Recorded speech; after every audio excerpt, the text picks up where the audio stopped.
Hello everyone. So Introductions is back again with a new video, and today we are going to cover NCRT Class 6 Chapter 9, that is Traders, Kings and Pilgrims.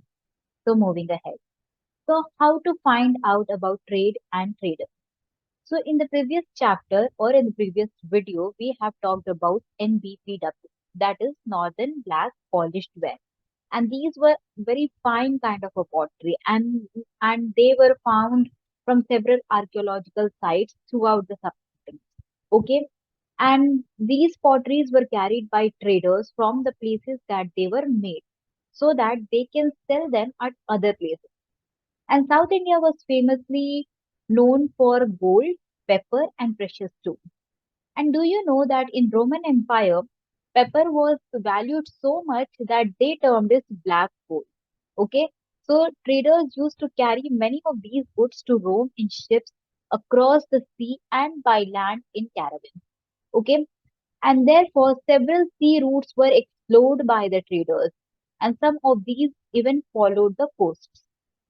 There were other across the Arabian Sea and the Bay of Bengal, where sailors used to take advantage of monsoon winds so that they can cross the seas more quickly. Now, talking about the new kingdoms along the coast. So, whichever kingdom emerged along the coast, they became more powerful. So, we are going to read about the three of the king ruling families, that is the Cholas, the Cheras, and the Pandyas, who became very, very powerful in South India around 2300 years ago. And in Sangam poems, they are mentioned as Movend, and it is a Tamil word meaning three chiefs. Okay, so the southern half of the subcontinent was marked by long coastlines and with high hills, plateaus, and river valleys. And amongst many rivers, Kaveri was the most powerful. Sorry, was most fertile. And the chiefs and the kings, they became rich and powerful who controlled the river valleys and the coast. Okay, so each of the three chiefs, they had their two centers. One was on inland and other was on the coast. And among the six cities, the two were very important. One, Puhar or Kaveri Potnam, that was the port of the Cholas, and second, Madurai, which was capital of the Pandyans. Okay, so these rulers, they did not collected regular taxes. Uh, Unlike the other rulers, they collected tribute. Okay, and sometimes they used to go on military expeditions to collect tribute from the neighboring area. And after collecting all this wealth, they some of them, they kept it for themselves, and rest they distributed amongst their supporters, including members of their family, soldiers, and poets. Moving ahead. So we have also read about Sangam literature, okay, when it was composed, why it is called as Sangam. All right. So many of the Sangam poems or the poets, they were awarded with precious stones, gold, horses, elephants, chariots, and fine. Okay. And there came up a very powerful dynasty around 200 years in the Western India called as Satvahana. Okay. And one of the most important ruler of Satvahana was Gautamiputra Sri Satkar. Okay. And they were known as the lords of Dakshinpad, literally meaning that they were the rulers who used to lead the routes of the south, which was also used as a name for the entire southern region. All right, I hope it's clear. Moving ahead. So let's talk about Silk Route. Why it is called as Silk Route, how silk is extracted, and which country was the first who invented the technique of making silk. We are going to read all of that. Okay. So the process of making silk was very complicated. First of all, the raw silk has to be extracted from the cocoons of silkworms. Then it has to be spun into thread and then woven into clothes. And China was the very first country who invented the technique of making silk. So this method that they used, they kept it as a secret for thousands of years. And people from China, they went to distant lands on foot, horseback, and on camels, carrying silk with them. And therefore, the path that they followed, that came to be known as Silk Route. Okay. And these Chinese rulers, often when they moved to other land, they also gifted the silk to the rulers of the other countries like in Iran and in West Asia. Okay. And due to which the knowledge of silk also spread further west. Okay. It no longer remained as a secret. Okay. And around 2000 years ago, many of the rich people in Rome started wearing silk and it kind of became a fashion trend. Okay. And at that period, silk was so expensive because it had to be brought all the way from China via roads, through mountains and deserts. And some of the kings, they started trying to have control uh, over the large portion of the routes from where these people used to come carrying the silk because they could benefit from the taxes. Okay, they imposed taxes on them and they received tributes and gifts that were brought by the traders. And in return, what they gave to them, they provided protection to the traders so that they can pass through their kingdoms easily and nobody will attack them or and no robbery will happen with them. Okay, so this Silk Route was mainly controlled by Kushanas, and these Kushanas, they ruled over the Central Asia and Northwest India around 2000 years ago. And they also had two major centers of power. One was in Peshawar and other was in Mathura. And Takshila was also included in their kingdom. So during their rule, a branch of the Silk Route was even extended from Central Asia down to the seaport at the mouth of the river Indus, from where silk was shipped westward to the Roman Empire. All right, moving ahead. Now let's talk about the how Buddhism spread to other parts of the land. Okay, and how there was development of new version of Buddhism took place in the society. Okay, we have earlier talked about Buddhism, also and how Ashoka was very much inspired by the teachings of Buddha and he spread his teachings and ideas. Okay, so there was a Kushana ruler known as Kanishka, and he was very famous and he ruled around 1900 years ago. And he did what? He organized a Buddhist council. And in this Buddhist council, the scholars used to come, they used to discuss important matters.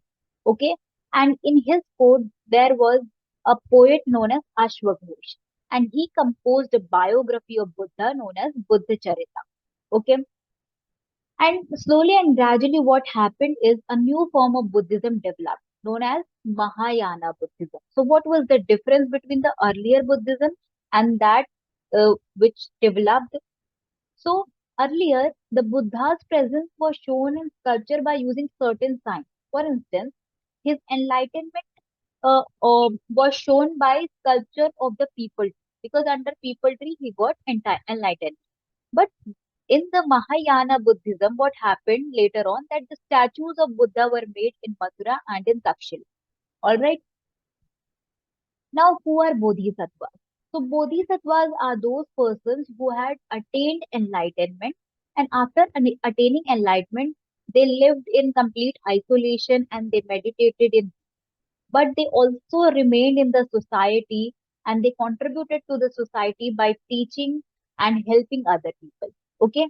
And India, Buddhism was spread to the western and eastern region where dozens of caves were hollowed out of hills for monks to live. We have talked about this in the earlier chapter, how temporary and permanent shelters were being built and people used to help them, even kings and rulers also helped. Okay, so some of these caves were made on the orders of kings and queens as well. Others by merchants and farmers located near passes through the Western Ghats. Slowly and gradually, Buddhism also spread southeastwards to Sri Lanka, Myanmar, Thailand, okay, and other parts of South Asia, East Asia, including Indonesia. So, what is the older form of Buddhism is known as? It is known as Theravada Buddhism, and it was, however, more popular in these areas. That is the eastward areas like Sri Lanka, Myanmar, Thailand. Okay, moving ahead. So the quest of the pilgrim. First of all, who are pilgrims? So pilgrims are basically those men and women who undertake journeys to holy places in order to offer worship. For example, you visit Kedarnath For example, you visit to Kaaba, Saudi Arabia. Okay. So, in the similar manner, there were Chinese Buddhist pilgrims who came to the subcontinent around 1600 years ago. And later on, also, some of the pilgrims came, visited over here, and they wrote several accounts and took back all those accounts back to their country. Okay. So, first was Fahin, okay, who came to the subcontinent about 1600 years ago. And then Xuanzang and I Ching, who came about 50 years after Zhuangzi. Okay. And they visited all the places that were associated with the life of the Buddha and as well as the famous monasteries. And they wrote how dangerous it was to travel and how it took them so many years to visit all these places of the monasteries. And while returning back, they took the books with them. Okay. So Xuanzang, when he was moving back to China, he took the land route and he carried so many statues with him, statues of Buddha that were made of gold, silver, and sandalwood. And he carried about 600 manuscripts and he loaded all of them on the backs of 20 horses.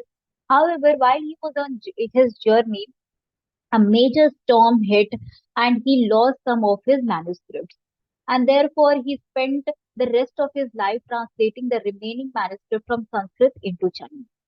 Okay, so this is the story how Fahin returned to China and how storm hit and how it took him 90 days to reach Java, and then he had to stop for 5 months before boarding another merchant ship that took him to China.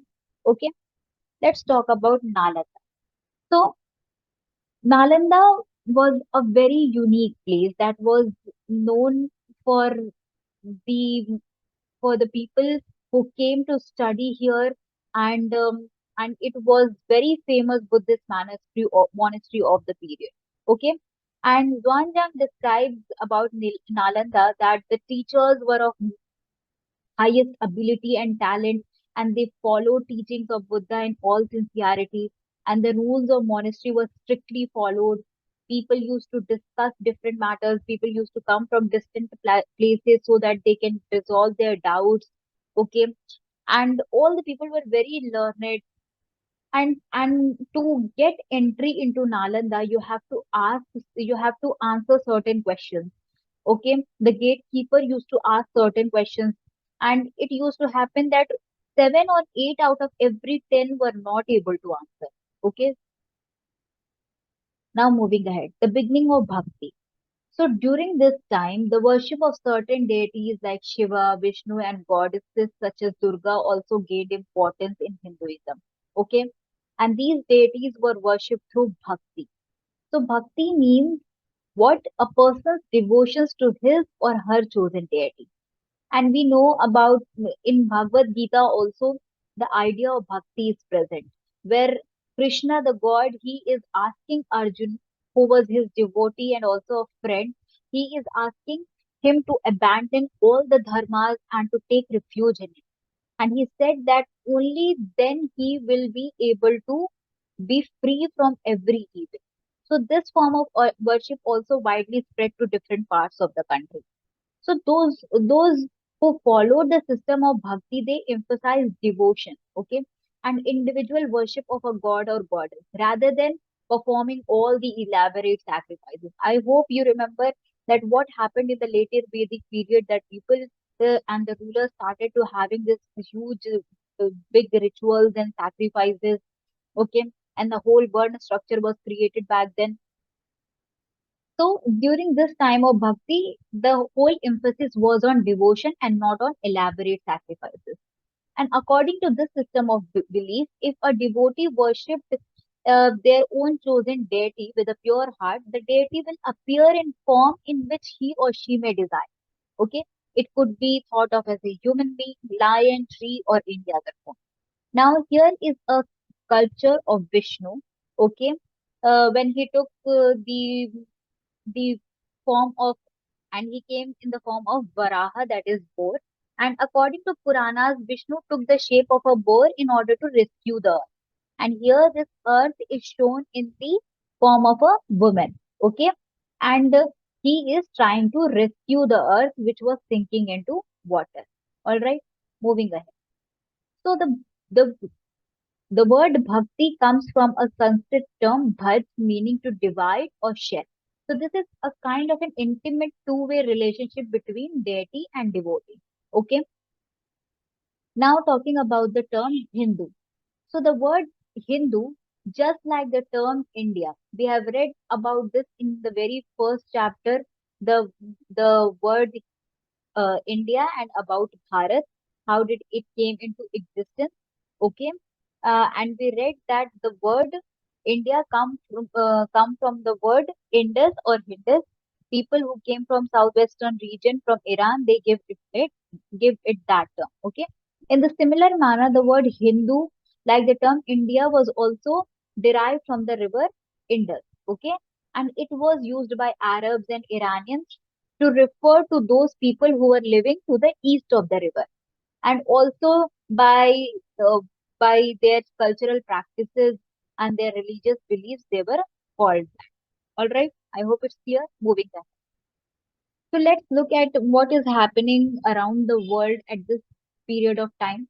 So about 2000 years ago, Christianity emerged in West Asia, and Jesus Christ was born in Bethlehem, and that was then part of Roman Empire. Okay, and he taught uh, that one should treat others with love and trust others. He said that the way you want to be treated, you have to treat others in the similar manner. Okay, and Christ's teachings appealed to ordinary people, and it spread throughout West Asia, Africa, and Europe. And the very first Christian preachers who came who came from West Asia to the west coast of the subcontinent, they came within 100 years of Christ. Okay, and the Christians of Kerala are considered to be among the oldest Christian community in the world, and they are known as Syrian Christians because they probably came from West Asia. Okay, and here are some of the important dates from the chapter. So the very first discovery of silk making happened around 7,000 years ago. The three rulers of southern India, the Cholas, Cheras, and Pandyas, they came into existence about 2300 years ago. And the growing demand of silk in the Roman Empire began about 2000 years ago. And the Kanishka, the Kushana ruler, he came into existence about 1900 years ago. And Fahin came into India for the very first time about 1600 years ago. Then came Zhuangjiang, and also the devotional poems in praise of Shiva. It emerged around 1400 years ago. So thank you so much. If you like the video, please give it a thumbs up, share it and subscribe it.